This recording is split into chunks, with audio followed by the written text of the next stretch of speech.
Bueno, vamos a hablar del acuerdo con el Fondo Monetario Internacional, si estamos cerca, si estamos lejos, cómo debería ser ese acuerdo y hasta cuándo hay plazos, digamos, para que Argentina pueda llegar a ese entendimiento con la gente del fondo y no tengamos que pagar la primera de esas grandes cuotas que tenemos de capital, creo que para marzo. Está Claudio Lozano en línea, director del Banco Nación. ¿Qué haces, Claudio? ¿Cómo va? Buenos días. ¿Qué tal? Buen día, ¿cómo estás? Bien, acá estamos, Claudio. ¿Hasta cuándo hay plazo para acordar con el Fondo Monetario? No, yo creo que el plazo es el plazo necesario para hacer un buen acuerdo. Creo que apurarse con los plazos para terminar acordando algo que no sea beneficioso para la Argentina no tiene ningún sentido. Y lo beneficioso es que quede claro en el acuerdo y claro quiere decir que tenga traducción concreta en las condiciones la corresponsabilidad del fondo en la crisis argentina. Claro. Y esto implica que acá tiene que haber alguna cuestión que permita reducir el peso del capital adeudado, ya sea vía quita, vía plazo, extensión, que tiene que con claridad no haber un apriete sobre la Argentina para que tenga que reducir de manera acelerada su déficit fiscal, ni tampoco condicionalidades de política económica. Me parece que, el plazo es lograr lo que necesitamos para que el acuerdo no se transforme en un corset que nos impida el desarrollo. ¿Y cuán lejos estamos de eso, de lo que necesitamos? Porque ahí trascendió que el Fondo Monetario no va a resignar la sobretasa que le está cobrando la Argentina. Estamos hablando de casi $1.000 millones. ¿Cuán lejos estamos de eso? Para medir el disparate de esto, o sea, el Fondo Monetario nunca le podría haber prestado a la Argentina más de $22.000 millones. Sí. Porque en realidad todo país puede recibir como crédito una determinada, un determinado monto en relación a la cuota. Claro. Claro. En relación a la cuota que aporta la Argentina, lo máximo que le podrían haber dado es 22.000. Le dieron 53.000, de los cuales entraron 44.900 por una decisión del fondo absolutamente por fuera de sus normas, forzado por una definición que impusieron los Estados Unidos, y ahora en función de ese excedente que en realidad no nos tendrían que haber prestado y nos prestaron violando el estatuto, nos cobran una sobretasa. Sí. Entonces digo, acá está todo mal, digamos. Bueno, por eso, Claudio, a eso iba, digamos. Yo creo que estamos lejos del acuerdo que necesitamos. La verdad que mi impresión es esa. Creo que acá el gobierno sigue una estrategia, esa estrategia tuvo como criterio la idea de que el diálogo con el fondo era un diálogo que iba a dar resultados, y está claro que hasta ahora no han aparecido, por lo menos lo que ha trascendido hasta acá. El fondo lo que está poniendo arriba de la mesa es una oferta similar a la que hace siempre para países con este nivel de endeudamiento, que es el plan de facilidades extendidas a 10 años. Y la verdad que eso es pasar por alto que lo que estamos discutiendo acá es otra cosa. Acá no estamos discutiendo un crédito normal del fondo, esto no es un crédito stand-by más que la Argentina no pagó y por lo tanto tiene que ver cómo negocia, sino que acá estamos en presencia de un crédito que el fondo jamás debió haber dado, que fue forzado por los Estados Unidos, y que en realidad tenía, tal cual lo dijo el propio representante de los Estados Unidos, un objetivo específico, que era mantener el control sobre la Argentina en términos de su alineamiento regional con Estados Unidos en el marco del conflicto con China. Esta es la realidad de lo que estamos discutiendo. No es un fondo, no es un crédito de carácter financiero, es un crédito cuasi colonial, por decirlo de alguna manera, que tiene un componente geopolítico básico, y que los pasos que la Argentina tiene que dar es para sacárselo de encima, porque de lo contrario lo que estamos es hipotecando la perspectiva futura. Así que apuros por resolver, para resolver mal, yo creo que es una mala recomendación. Claudio, Walter Ward te saluda, ¿cómo andás? Sí, ¿qué tal? ¿Cómo estás? Bien. Vos sos un fino lector de los presupuestos. En el presupuesto que presentó el gobierno, que se está discutiendo en el Congreso, no está previsto ningún pago durante el 2022. ¿Esto es una estrategia de negociación o tiene visos de realidad concreta? No, yo creo que lo que el gobierno tiene definido es que Argentina no puede ni debe pagar durante el 2022 y que por lo tanto eso tiene que terminar siendo acordado con el fondo. Yo te diría más, Argentina tomó el criterio de mantener los pagos mientras negociaba. Yo creo que Argentina tiene que, en tanto se sigue prolongando esta negociación y el fondo sigue en una actitud de no reconocer el conjunto de problemas que efectivamente ha tenido su comportamiento, digamos, me parece que lo que hay que hacer es suspender los pagos en ese sentido. Así que, por ejemplo, un presupuesto supone una negociación donde el fondo se aviene a garantizarle un plazo a la Argentina para devolver los pagos y que ese plazo implica un tiempo de gracia entre los cuales está el año 2022, ¿no? Claro, claro. Si eso no ocurriera, ¿qué pasa en este caso, Claudio? No, si no pasa, si digamos lo que se seguirá es conversando hasta que se encuentre alguna vía de solución. Argentina tiene que buscar otras alternativas. Acá me parece que acá se habló en su momento de una querella criminal, de investigación de responsabilidades. Yo creo que eso hay que avanzarlo. Vuelvo al punto anterior. Estamos frente a una discusión de un crédito de contenido político. Claro. No hay que perder de vista esto. Creo que la política exterior de la Argentina debería orientarse también a modificar la situación y la relación de fuerzas en este aspecto. Argentina debiera llevar, como lo hizo en el 2014 con el caso Griesa, debería llevar el caso del Fondo Monetario Internacional a las Naciones Unidas. Deberíamos evaluar la presentación en la Corte de La Haya, y en tanto y en cuanto además esto tiene que ver con una estrategia norteamericana para alinear la Argentina en el marco del conflicto con China, también hay que evaluar las relaciones con otros países para ver si se pueden establecer vínculos que nos permitan sortear esta situación a través de distintos tipos de estrategias. Hay que abrir el juego de las negociaciones y de la discusión, porque hasta acá, en realidad, sobre la base de pensar que el acuerdo con el fondo naturalmente iba a salir, porque parecía que era razonable, porque Cristalina era buena, porque era mejor que la anterior y demás, todo este tipo de cosas que en realidad nunca se sabe bien por qué se dicen, porque francamente siempre termina todo igual. La verdad que es un camino que nos ha traído a una situación donde la Argentina no está mejor parada que al comienzo de la gestión de este gobierno. Estamos más apretados que antes, así que hay que revisar y empezar a jugar otra vez fuerte. De hecho, hoy nosotros estamos presentando, junto con un montón de organizaciones referentes de los derechos humanos, de la CTA, de movimientos sociales, territoriales y demás, una presentación ante la Comisión Interamericana de Derechos Humanos, solicitando una medida cautelar para que la Argentina no reconozca una deuda que es absolutamente inconstitucional. Esto ya lo ha dicho la propia Oficina Anticorrupción en su presentación. El delito está demostrado, lo único que falta es identificar los responsables. Acá se ha pasado por encima de todo el procedimiento normativo, judicial, constitucional de la Argentina, y además el fondo ha violado todos los estatutos. Así está bien. Hay que trabajar en una solución real. Bueno, muchísimas gracias, Claudio, por habernos atendido. Abrazo grande. Ya vamos a hacer el análisis de esto que acabamos de escuchar, ¿no? Me parece que es importante hacer un análisis. Me pareció una noticia, voy a empezar de atrás para adelante y vamos a llegar después a la inflación, obviamente, que es el tema, me parece que principal políticamente hablando de este fin de año.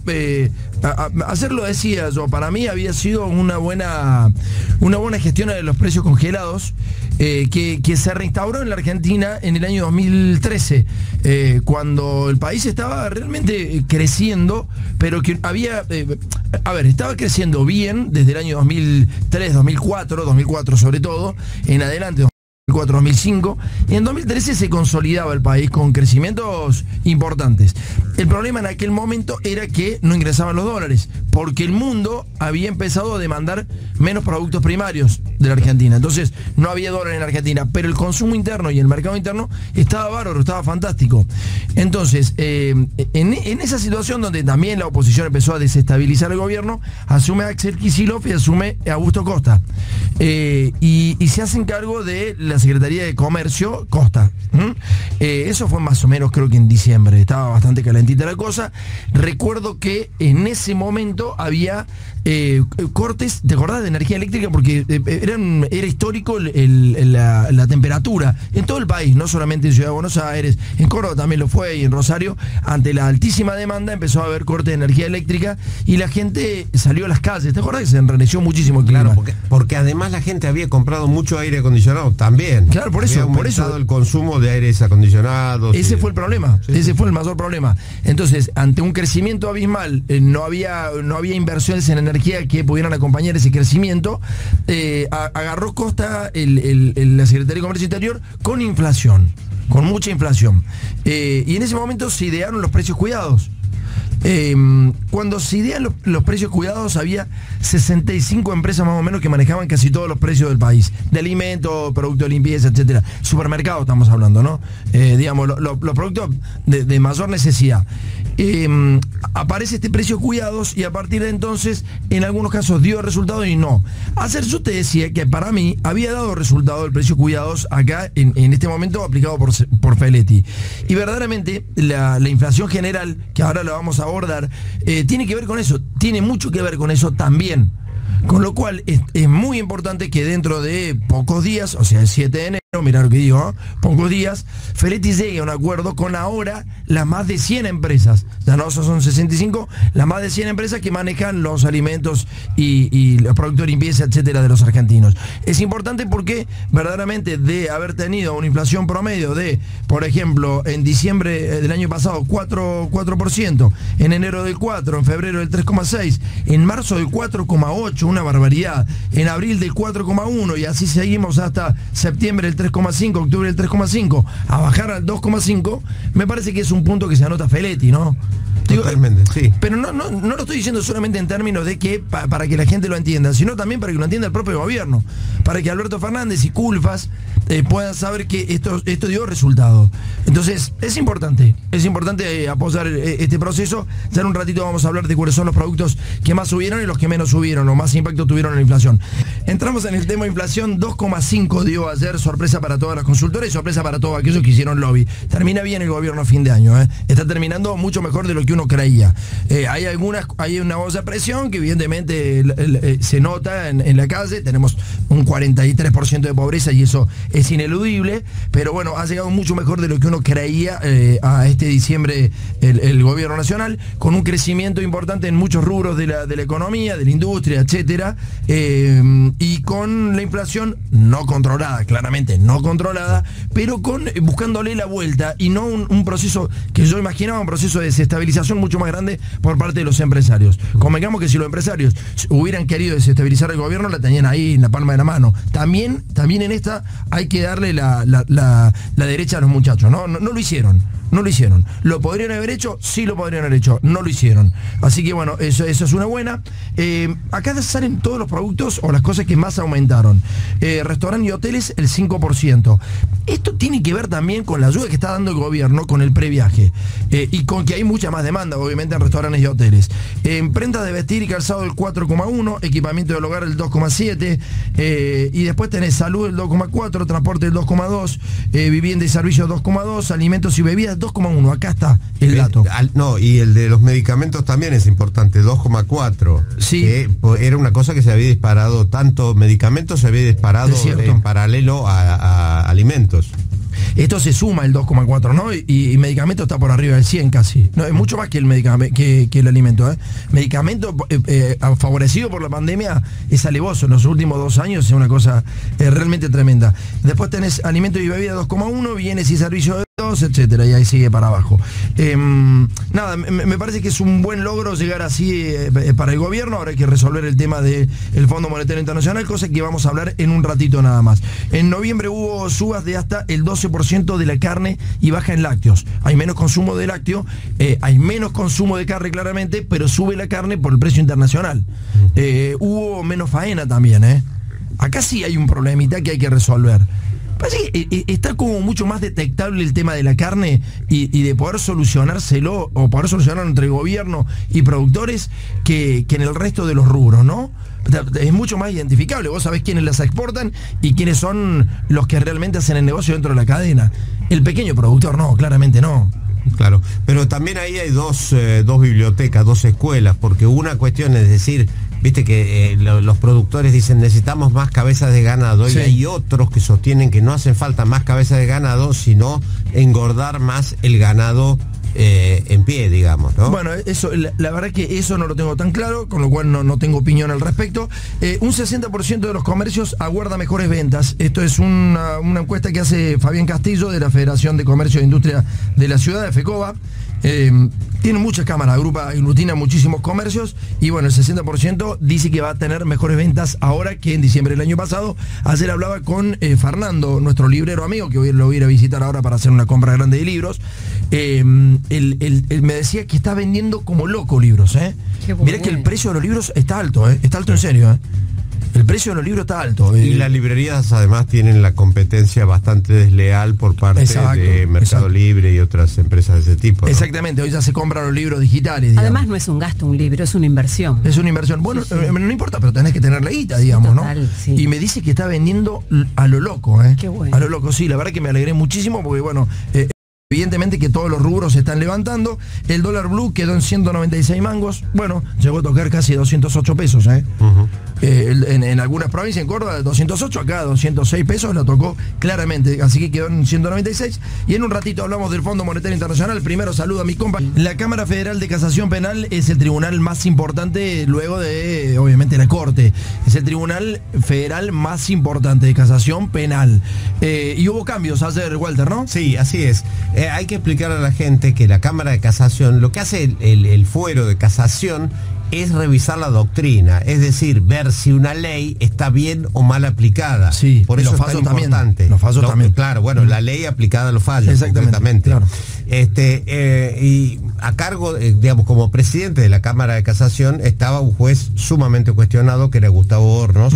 Venía cuestionado desde hace muchísimos años, en su momento también por dilatar las causas de derechos humanos, y de manera unánime ha sido reemplazado en una votación por el juez Alejandro Slokar. Sí. Slokar es un... tiene más afinidad con el gobierno. Tiene más afinidad con el gobierno. Hornos tenía afinidad con Macri. Ha sido miembro de Justicia Legítima, pero eso no quiere decir que vaya a influir en causas que tengan que ver con el gobierno. Yo no quiero mentirle a la gente, para mí no es que vaya a influir o no, pero está más cercano, digamos, como Hornos laburó para Macri e hizo tareas, digamos, excesivamente sucias. Yo creo que este tipo, Alejandro Slokar, no va a hacer eso, no va a hacer la tarea sucia, pero está más cerca ideológicamente, con lo cual, bueno. Sí, ahora, ¿sabés cuál es la gran falacia? Que vos tenés editorialistas como Morales Solá en el diario La Nación, que dice los jueces independientes, claro, le hace Hornos, están siendo reemplazados por jueces K. No, bueno, está bien, pero ya a partir de una premisa que es falsa, digamos, que este señor es editorialista, es periodista, no es periodista. Bueno. Joaquín Morales Solá no es periodista. Bueno. Claro. El otro cambio muy importante es la salida de Martín Irursun. Martín Irursun presidía la Cámara Federal y es el autor de la doctrina, supuesta doctrina que lleva su nombre, doctrina Irursun, por la cual ante la menor presunción o acusación, un montón de funcionarios y empresarios fueron presos. Claro. Que no se aplica en otros casos, se aplicó en los casos de funcionarios vinculados al gobierno actual, digamos. Al gobierno actual, de manera absolutamente selectiva. Bueno, claro. Irursun finalmente, después de estar creo que más de 15 años en la Cámara Federal, se retira, y es reemplazado por el juez Llorens. Bien. Son dos cambios que en realidad no son los cambios de los cuales nosotros tantas veces hablamos, que deberían haber sido generados por el propio gobierno, sino que te diría, son más bien cambios generados por la propia dinámica de la justicia. Bueno, pero son positivos. Claro, digamos, yo no sé si la propia dinámica o el gobierno también tiene cierta injerencia en eso, pero pero son cambios, cambios necesarios. Sí, sí. Digamos, ahí está la promesa del gobierno de haber entrado en aquel momento y de haber dicho va a haber cambio en la justicia. Bueno, se están produciendo. La verdad que yo creo que sí hay factores internos que producen este tipo de cambios. Creo que está haciendo un buen laburo Ustarroz en el Consejo de la Magistratura en este sentido, por lo menos en estos movimientos, creo. Hay que ver si responden a eso o no.